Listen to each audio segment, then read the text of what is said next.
Imagine being 5 years old and learning to tame a wild horse on the harsh, frozen steppes. Your every move is watched by men who know that failure means weakness, and weakness means death. This was life for a Mongol child destined to serve in Genghis Khan's army, the force that conquered the largest contiguous empire in history. But how did Genghis Khan turn these nomads into an unstoppable force? The answer lies in a lifetime of training and discipline that began long before the battlefield. But before we continue, if you enjoy and would like to see more contents on the Mongols only, like and subscribe. The Mongols didn't need a military academy. The steppes were their training ground. For centuries, the people of the Mongolian plateau lived a life of constant motion and survival. Their enemies weren't just rival tribes, they were the elements themselves. The Mongol nomads followed herds across the plains, surviving harsh winters and scorching summers. This built endurance and adaptability. From an early age, children learned to fend for themselves. Hunting small animals taught precision and patience, while herding livestock honed navigation skills. Imagine being sent out alone into the wilderness to prove your worth. You have no weapons, only your wits. For days you track your prey, learning to move silently and strike with precision. Fail, and you might not return. By the time a Mongol child could walk, they were already learning the skills of a warrior. Archery was one of the first lessons. Boys were given small bows and encouraged to shoot at moving targets, sharpening their aim over time. Archery wasn't just about hitting a target. Mongols learned to shoot accurately while moving, often aiming at full gallop. Wrestling was central to Mongol culture. Matches tested strength, endurance, and tactics, with boys competing in friendly but intense bouts. Even girls weren't exempt from training. Some Mongol women became skilled riders and archers, defending their homes when men were away at war. Before he was Genghis Khan, Temujin faced trials that would shape his future army. Abandoned by allies after his father's death, he grew up in the wilderness, hunting for survival and enduring starvation.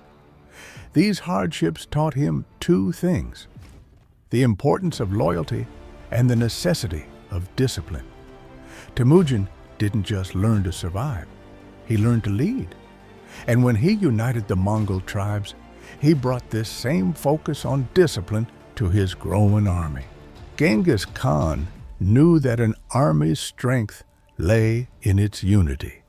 To achieve this, he introduced the decimal system, a structure that divided his forces into groups of 10, 100, 1,000, and 10,000.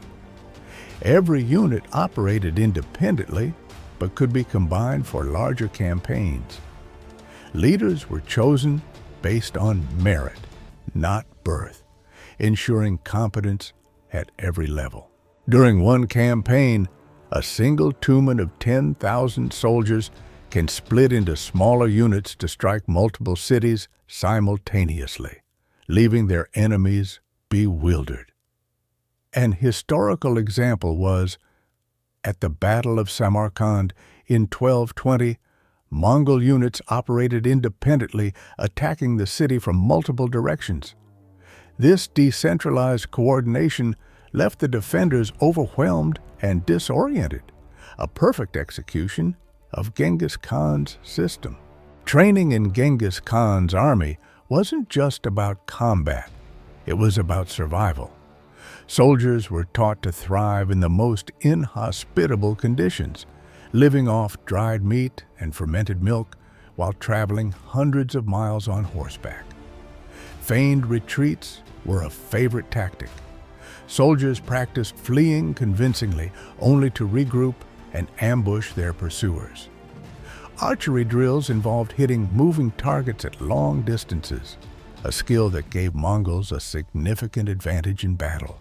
At the Battle of Kalka River in 1223, the Mongols feigned a retreat for 9 days, drawing their enemies deep into unfamiliar territory before launching a devastating counterattack. Before the Mongols struck, they already knew their enemies' weaknesses. Genghis Khan relied heavily on intelligence, training his soldiers to scout and gather information long before the first arrow was fired. Scouts disguised themselves as merchants or travelers, blending into enemy territories. Information was relayed using a sophisticated courier system, like the YAM, a Mongol system of information relay, ensuring that commanders always had up-to-date intelligence. An historical example was the invasion of the Khwarezmian Empire. Mongol spies infiltrated its cities, mapping defenses and vulnerabilities. In Genghis Khan's army, loyalty was rewarded, and betrayal was punished without mercy. Soldiers who distinguished themselves in battle could rise to high rank, regardless of their background. One soldier, promoted for his bravery, rose from obscurity to lead 1,000 men. But those who betrayed the Khan faced swift justice. There is an account where a Mongol general disobeyed orders during a campaign. Genghis Khan had him executed, even though the general had been victorious. This act sent a clear message. Discipline was more important than personal success. Through discipline, innovation, and an unrelenting drive, Genghis Khan forged an army that changed the course of history. From their early training on the steppes to their triumphs on the battlefield, the Mongol soldiers were more than warriors. They were the embodiment of their leader's vision. Could the discipline and unity of Genghis Khan's army ever be matched again, or was it truly one of a kind? Enjoyed this video? Subscribe for more contents on the Mongols.